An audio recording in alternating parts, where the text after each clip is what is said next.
नमस्कार मित्रों। आज हम सुनेंगे कर्मभूमि उपन्यास के दूसरे खंड का 7वां भाग। कई महीने गुजर गए। गांव में फिर मुर्दा मांस न आया। आश्चर्य की बात तो यह थी कि दूसरे गांवों में भी चमारों ने मुर्दा मांस खाना छोड़ दिया। शुभ उद्योग कुछ संक्रामक होता है। अमर की साला अब नई इमारत में आ गई थी। शिक्षा का लोगों को कुछ ऐसा चस्का पड़ गया था कि जवान हो या बूढ़े सभी आ बैठते और कुछ न कुछ सीख जाते। अमर की शिक्षा शैली आलोचनात्मक थी। अन्य देशों की सामाजिक और राजनीतिक प्रगति, नए नए आविष्कार, नए नए विचार उसके मुख्य विषय थे। देश देशांतरों के रस्मों रिवाज, आचार विचार की कथा सभी चाव से सुनते। उसे यह देखकर कभी कभी विस्मय होता था कि ये निरक्षर लोग जटिल सामाजिक सिद्धांतों को कितनी आसानी से समझ जाते हैं। सारे गांव में एक नया जीवन प्रवाहित हो चुका था। छूत छात जैसे लोक हो गया था। दूसरे गांव की ऊंची जातियों के लोग भी अक्सर आ जाते थे। दिन भर के परिश्रम के बाद अमर लेटा हुआ एक उपन्यास पढ़ रहा था कि मुन्नी ने आकर कहा। अमर पढ़ने में इतना लिप्त था कि मुन्नी के आने की खबर भी न हुई। राजस्थान की वीर नारियों के बलिदान की कथा थी, उस उज्जवल बलिदान की जिनकी संसार के इतिहास में कहीं मिसाल नहीं, जिसे पढ़कर आज भी हमारी गर्दन गर्व से उठ जाती है। जीवन को किसने इतना तुच्छ समझा होगा। कुल मर्यादा की रक्षा का ऐसा अलौकिक आदर्श और कहाँ मिलेगा।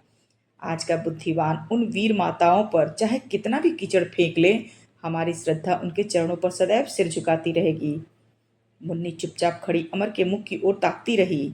मेघ का वह अल्पांश जो आज 1 साल हुए उसके हृदय आकाश में पक्षी की भांति उड़ता हुआ आ गया था, धीरे धीरे संपूर्ण आकाश पर छा गया था। अतीत की ज्वाला में झुलसी हुई कामनाएं इस शीतल छाया में फिर हरी हो जाती थीं। वह शुष्क जीवन उद्यान की भांति सौरभ और विकास से लहराने लगा है। औरों के लिए तो उसकी देवरानियां भोजन पकाती, अमर के लिए वह खुद पकाती है। बेचारे दो तो रोटियां खाते हैं और यह गंवारी ने मोटे मोटे लिट्ट बनाकर रख देती हैं। अमर उससे कोई काम करने को कह देता तो उसके मुंह पर आनंद की ज्योति झलक सी उठती। एक नए स्वर्ग की कामना करने लगती, एक नए आनंद का स्वप्न देखने लगती। एक दिन सलोनी ने उससे मुस्कुराकर कहा, अमर भैया तेरे ही भाग से यहाँ आ गए हैं मुन्नी, अब तेरे दिन फिरेंगे। मुन्नी ने हर्ष को जैसे अपनी मुट्ठी में दबाकर कहा, क्या कहती हो काकी? कहाँ मैं और कहाँ वह? मुझसे कई साल छोटे होंगे, फिर ऐसे विद्वान, ऐसे चतुर, मैं तो उनकी जूतियों के बराबर भी नहीं। काकी ने कहा, यह सब ठीक है मुन्नी, पर तेरा जादू उन पर चल गया है, यह मैं देख रही हूँ। संकोची आदमी मालूम होते हैं, इससे तुझसे कुछ कहते नहीं, पर तू उनके मन में समा गई है। विश्वास मान, क्या तुझे इतना भी नहीं सूझता? तुझे उनकी शर्म दूर करनी पड़ेगी। मुन्नी ने पुलकित होकर कहा था, तुम्हारी आशीष है काकी तो मेरा मनोरथ भी पूरा हो जाएगा।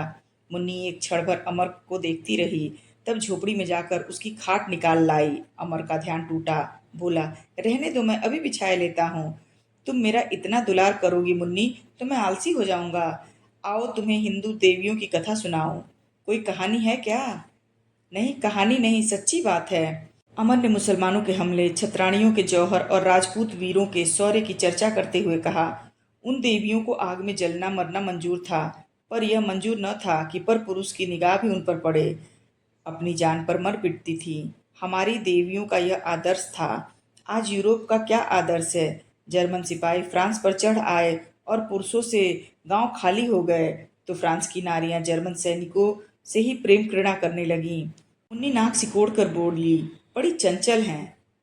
अमन ने पुस्तक बंद कर दी। बड़ा कठिन है मुन्नी, यहाँ तो जरा सी चिंगारी लग जाती है तो बिलबिला उठते हैं। तभी तो आज सारा संसार उनके नाम के आगे सिर झुकाता है। मैं तो यह जब कथा पढ़ता हूँ तो मेरे रोए खड़े हो जाते हैं। यही जी चाहता है कि जिस पवित्र भूमि पर उन देवियों की चिताएं बनी, उनकी राख सिर पर चढ़ाऊं, आंखों में लगाऊं और वहीं मर जाऊं। मुन्नी किसी विचार में डूबी भूमि की ओर ताक रही थी।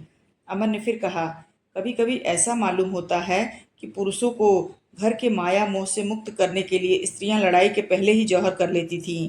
आदमी को जान इतनी प्यारी होती है कि बूढ़े भी मरना नहीं चाहते। हम नाना कष्ट झेल कर भी जीते हैं। बड़े बड़े ऋषि महात्मा भी जीवन का मोह नहीं छोड़ सकते, पर उन देवियों के लिए जीवन खेल था। अब भी मौन खड़ी थी, उसके मुंह का रंग उड़ा हुआ था, मानो कोई दुस्सह अंतर्वेदना हो रही हो। अमर ने घबराकर पूछा, कैसा जी है मुन्नी, चेहरा क्यों उतरा जाता है? मुन्नी ने छिड़ मुस्कान के साथ कहा। मुझसे पूछते हो मुझे क्या हुआ? कुछ बात तो है, मुझसे छिपाती हो? नहीं जी, कोई बात नहीं। 1 मिनट के बाद उसने फिर कहा, तुमसे आज अपनी कथा कहूँ, सुनोगे? बड़े हर्ष से। मैं तो तुमसे कई बार कह चुका हूँ, तुमने सुनाई ही नहीं। मैं तुमसे डरती हूँ, तुम मुझे नीच और क्या क्या समझने लगोगे। अमर ने मानो क्षुब्ध होकर कहा, अच्छी बात है, मत कहो। मैं तो जो कुछ हूँ वही रहूंगा, तुम्हारे बनाने से मैं नहीं बन सकता। मुन्नी ने हार कर कहा, तुम तो लाला जरा सी बात पर चिढ़ जाते हो, जब ही स्त्री से तुम्हारी नहीं पटती। अच्छा लो सुनो, जो जी में आए समझना। मैं काशी से चली तो थोड़ी देर तक तो मुझे होश ही न रहा, कहाँ जाती हूँ, क्यों जाती हूँ, कहाँ से आती हूँ। फिर मैं रोने लगी। अपने प्यारों का मोह सागर की भांति मन में उमड़ रहा था और मैं उनमें डूबने उतराने लगी। अब मालूम हुआ क्या कुछ खोकर मैं चली आ रही हूँ। ऐसा जान पड़ता था कि मेरा बालक मेरी गोद में आने के लिए ठुमक रहा है। ऐसा मोह मेरे मन में कभी न जागा था।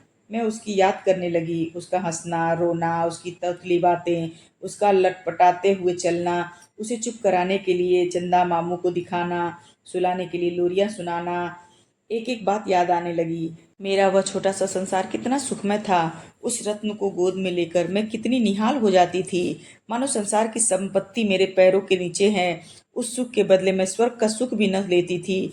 जैसे मन की सारी अभिलाषाएं उसी बालक में आकर जमा हो गई थीं। अपना टूटा फूटा झोपड़ा, अपने मैले कुचैले कपड़े, अपना नंगा बुझापन, कर्ज दाम की चिंता, अपनी दरिद्रता, अपना दुर्भाग्य, ये सभी पैने कांटे जैसे फूल बन गए।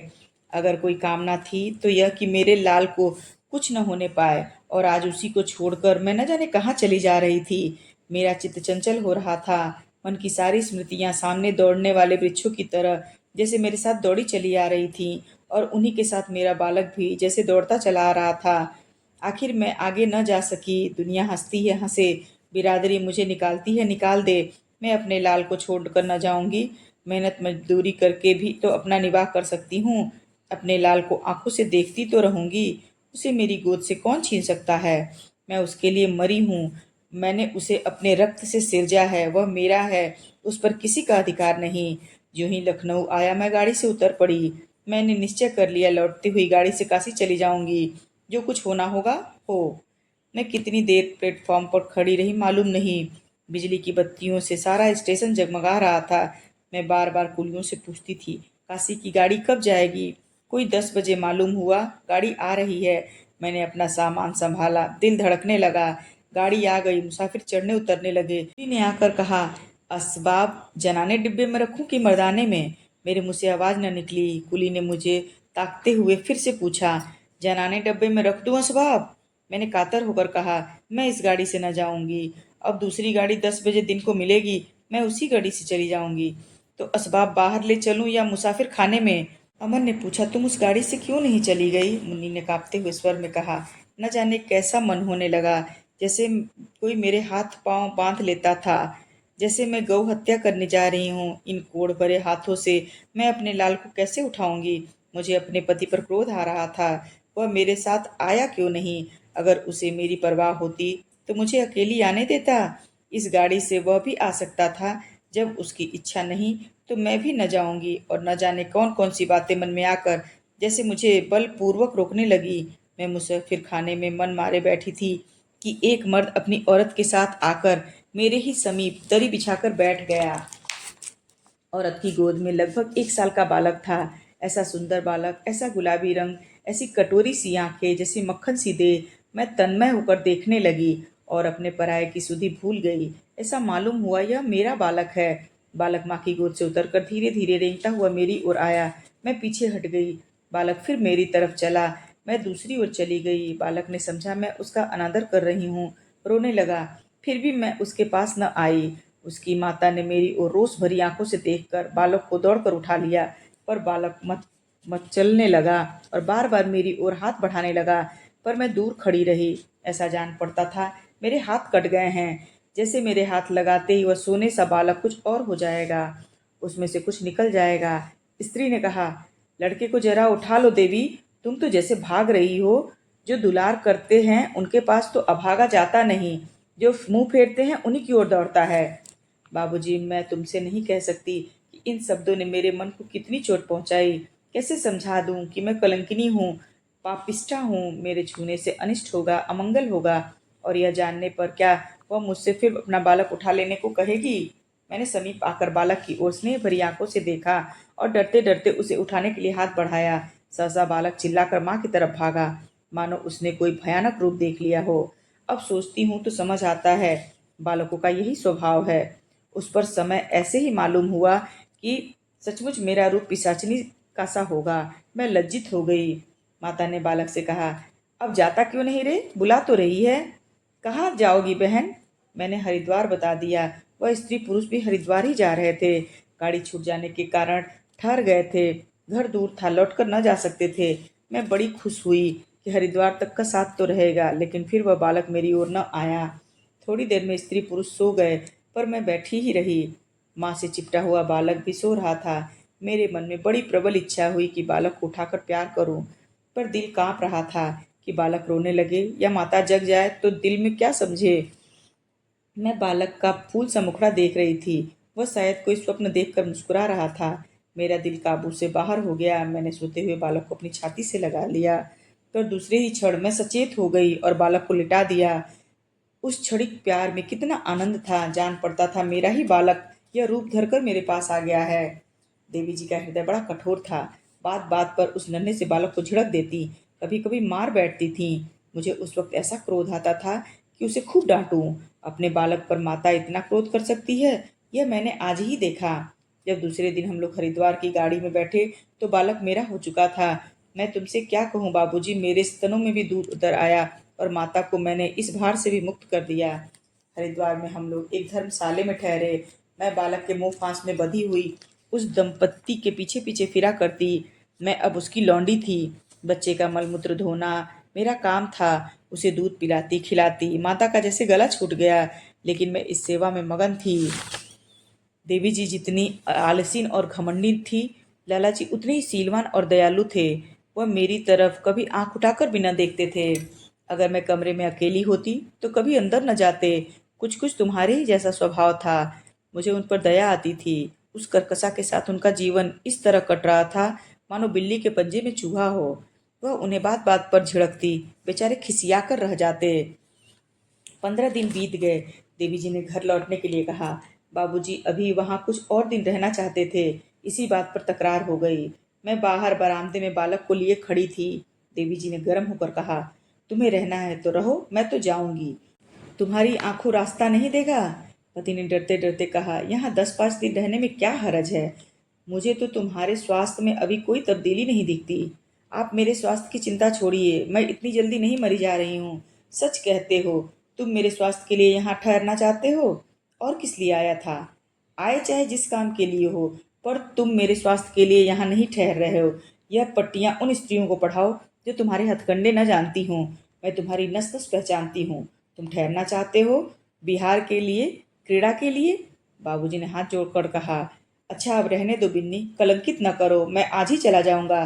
देवी जी इतनी सस्ती विजय पाकर प्रसन्न न हुई। अभी उनके मन का गुबार तो निकल नहीं पाया था। बोली, हाँ चले क्यों नहीं चलोगे? यही तो तुम चाहते थे। यहाँ पैसे खर्च होते हैं ना, ले जाकर उस काल कोठरी में डाल दो। कोई मरे या जिए तुम्हारी बला से, एक मर जाएगी तो दूसरी फिर आ जाएगी, बल्कि और नई नवेली, तुम्हारी चांदी ही चांदी।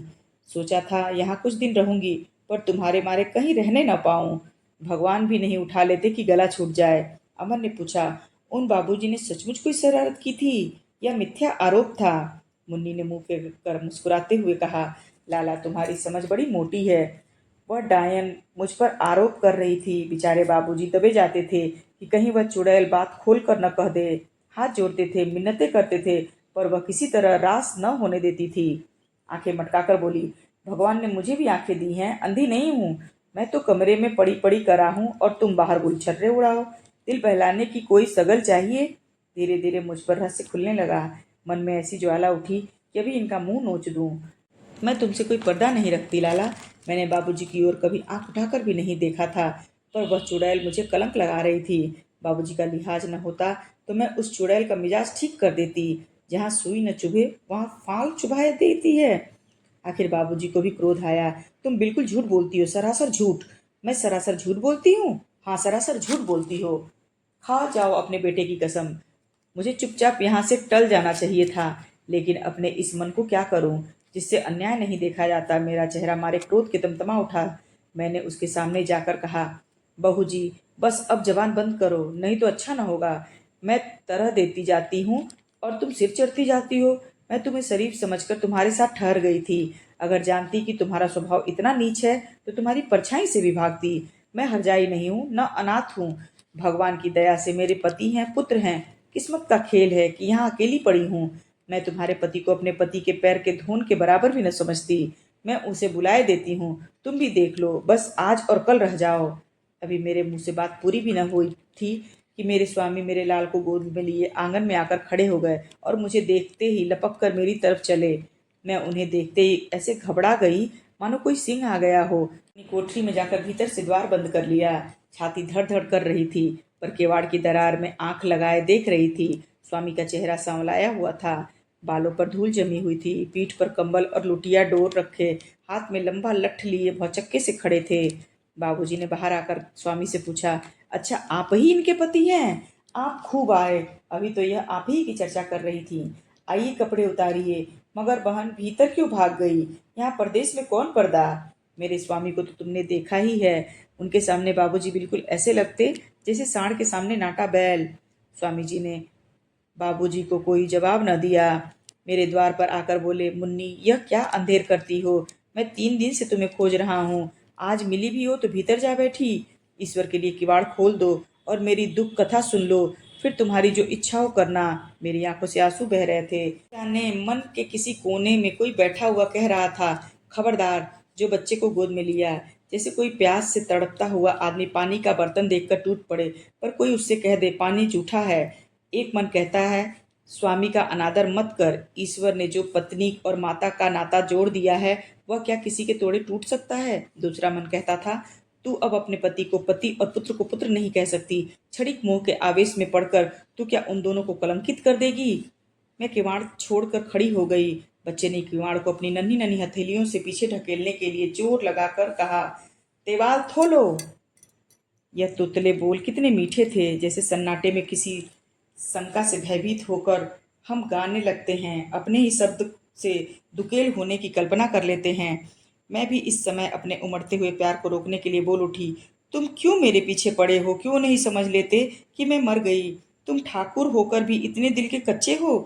तुच्छ नारी के लिए अपनी कुल मर्यादा डुबोए देते हो। जाकर अपना ब्याह कर लो और बच्चे को पालो। इस जीवन में मेरा तुम्हारा कोई नाता नहीं। हाँ, भगवान से यही मनाती हूँ कि दूसरे जन्म में फिर मुझे तुम ही मिलो। क्यों मेरी टेक तोड़ रहे हो? मेरे मन को क्यों मुंह में डाल रहे हो? पतिता के साथ तुम सुख से न रहोगे। मुझ पर दया करो, आज ही चले जाओ, नहीं मैं सच कहती हूँ जहर खा लूंगी। स्वामी ने करुण आग्रह से कहा, मैं तुम्हारे लिए अपनी कुल मर्यादा, भाई बंद सब कुछ छोड़ दूंगा। मुझे किसी की परवाह नहीं। घर में आग लग जाए मुझे चिंता नहीं। मैं या तो तुम्हें लेकर जाऊंगा या यहीं गंगा में डूब मरूंगा। अगर मेरे मन में तुम्हारे लिए रत्ती भर भी मैल हो तो भगवान मुझे 100 बार नरक दें। अगर तुम्हें नहीं चलना है तो तुम्हारा बालक तुम्हें सौंप कर मैं जाता हूँ। इसे मारो या जिलाओ, मैं फिर तुम्हारे पास न आऊंगा। अगर कभी सुधी आए तो चुल्लू भर पानी दे देना। लाला सोचो मैं कितने बड़े संकट में पड़ी थी।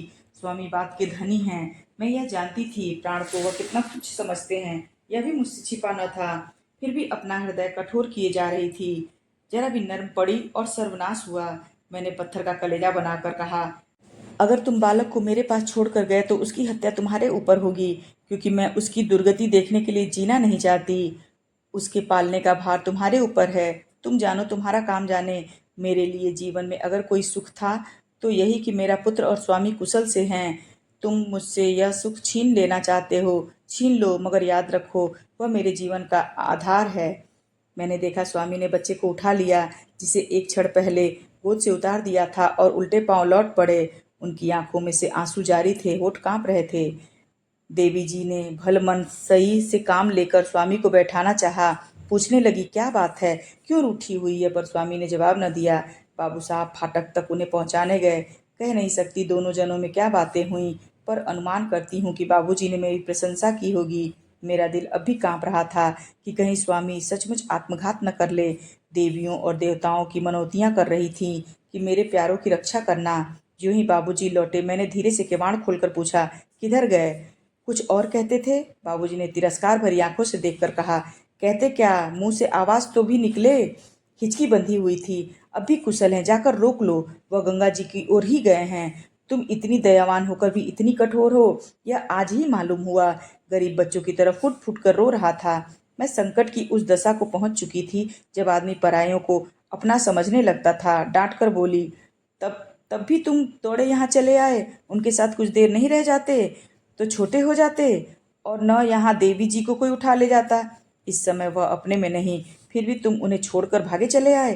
देवी जी बोली, यहाँ न दौड़े आते तो क्या जाने मैं कहीं निकल भागती। लो आकर घर में बैठो, मैं जाती हूँ, पकड़कर घसीट कर न लाऊं तो अपने बाप की नहीं। धर्मशाले में 20 ही यात्री टिके हुए थे। सब अपने अपने द्वार पर खड़े हो या तमाशा देख रहे थे। देवी जी जो ही निकली, 4-5 आदमी उनके साथ हो लिए। आधे घंटे में सभी लौट आए। मालूम हुआ कि वह स्टेशन की तरफ चले गए, पर मैं जब तक उन्हें गाड़ी पर सवार होते न देख लूं, चैन कहाँ। गाड़ी प्रातःकाल जाएगी, रात भर वह स्टेशन पर रहेंगे। ज्यों ही अंधेरा हो गया मैं स्टेशन पर जा पहुंची। वह एक वृक्ष के नीचे कंबल बिछाए बैठे हुए थे। बच्चा लोटे को गाड़ी बनाकर डोर से खींच रहा था। बार बार गिरता था, फिर उठकर खींचने लगता था। मैं एक वृक्ष की आड़ में बैठकर यह तमाशा देखने लगी। तरह तरह की बातें मन में आने लगी। बिरादरी का ही तो डर है। मैं अपने पति के साथ किसी दूसरी जगह रहने लगूं तो बिरादरी क्या कर लेगी। लेकिन क्या अब मैं वह हो सकती हूँ जो पहले थी? एक क्षण के बाद फिर वही कल्पना। स्वामी ने साफ कहा, उनका दिल साफ है, बातें बनाने की उनकी आदत नहीं, तो वह कोई बात कहेंगे ही क्यों जो मुझे लगे। गड़े मुद्दे उखाड़ने की उनकी आदत नहीं। वह मुझसे कितना प्रेम करते हैं। अब भी उनका हृदय वही है। मैं व्यर्थ में संकोच में पड़कर उनका और अपना जीवन चौपट कर रही हूँ। लेकिन लेकिन मैं अब वह क्या हो सकती हूँ जो पहले थी? नहीं, अब मैं वह नहीं हो सकती। पतिदेव अब मेरा पहले से अधिक आदर करेंगे, मैं जानती हूँ। मैं घी का घड़ा भी लुढ़का दूंगी तो कुछ न कहेंगे। वह उतना ही प्रेम करेंगे। लेकिन यह बात और है जो पहले थी। अब तो मेरी दशा उस रोगिणी की सी हो गई जिसे कोई भोजन रुचिकर नहीं होता। तो फिर मैं जिंदा ही क्यों रहूं? जब जीवन में कोई सुख नहीं, कोई अभिलाषा नहीं, तो वह व्यर्थ है। कुछ दिन और रो लिया तो इससे क्या? कौन जानता है क्या क्या कलंक सहने पड़े, क्या क्या दुर्दशा हो। मर जाना ही कहीं अच्छा है। यह निश्चय करके मैं उठी। सामने ही पतिदेव सो रहे थे। बालक भी पड़ा सोता था। ओह, कितना प्रबल प्रबंधन था। जैसे सूम का धन हो, उसे खाता नहीं, देता नहीं, इसके सिवा और क्या संतोष है कि उसके पास धन है। इस बात से उसके मन में कितना बल आ जाता है। मैं उसी मोह को तोड़ने जा रही थी। मैं डरते डरते जैसे प्राणों को आंखों में लिए पतिदेव के समीप गई, पर वहां एक क्षण भी खड़ी न रह सकी।